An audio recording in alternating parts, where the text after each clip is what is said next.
नमस्कार, सत्यदर्शन न्यूज मध्ये आपले स्वागत आहे। मी पायल शहा। एक नजर टाकूया आजच्या ठळक घडामोडीवर। डीजीसीएनं जाणीवपूर्वक अजितदादांचा घात घडवून आणला का? मिटकरी यांचा दावा। राज्याचे उपमुख्यमंत्री अजित पवार यांच्या विमान अपघातानंतर धक्कादायक खुलासे केले जात आहेत। अजित पवार 28 जानेवारी 2026 रोजी मुंबईतून बारामतीकडे जात असताना त्यांच्या विमानाचा मोठा अपघात झाला। या प्रकरणात एकामागून एक धक्कादायक खुलासे होताना दिसत आहेत। अजित पवार यांच्या विमान अपघातानंतर आमदार रोहित पवार यांनी गंभीर आरोप केले।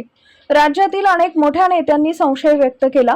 अजित पवार ज्या विमानाने बारामतीकडे निघाले होते त्या विमानाचे 2 पायलट अगोदरच ठरले होते, मात्र ऐनवेळी पायलटमध्ये मोठा बदल करण्यात आल्याचा आरोप केला जातोय।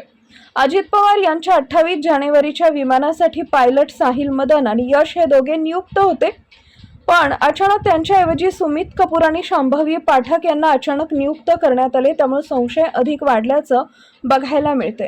त्यामध्येच आता अमोल मिटकरी यांनी खळबळजनक दावा केला, ज्यामुळे मोठी खळबळ उडाली।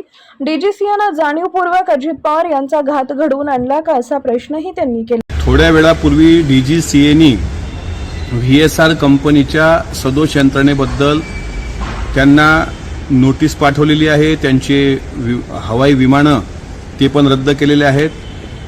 गेल्या अनेक दिवसांपासून आमदार रोहित पवार हे डीजीसीएच्या संदर्भामधल्या ज्या शंका महाराष्ट्र आणि देशाच्या समोर उपस्थित करताना दिसत होते त्यामध्ये तथ्य होतं हे या निमित्तानं दिसून आलं।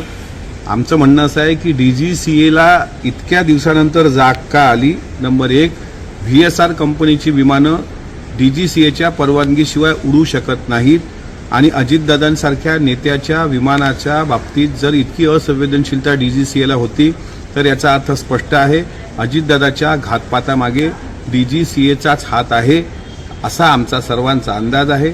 आणि डीजीसीएच्या परवानगीनेच व्हीएसआर कंपनीची ती नादुरुस्त विमानं दिल्या गेली, ती उडवल्या गेली आणि त्यांनी त्या पायलटचे 50-50 कोटीचे विमे उतरवले गेले होते अशी जी शंका आली त्यात पण तथ्य वाटायला लागले। आणि सुसाईड बॉम्बर जो मी आरोप करतोय तशा पद्धतीनं तो सुमित कपूर नावाचा पायलट त्यांनी बनवून पाठवला होता का, या सगळ्या गोष्टीची चौकशी झाली पाहिजे।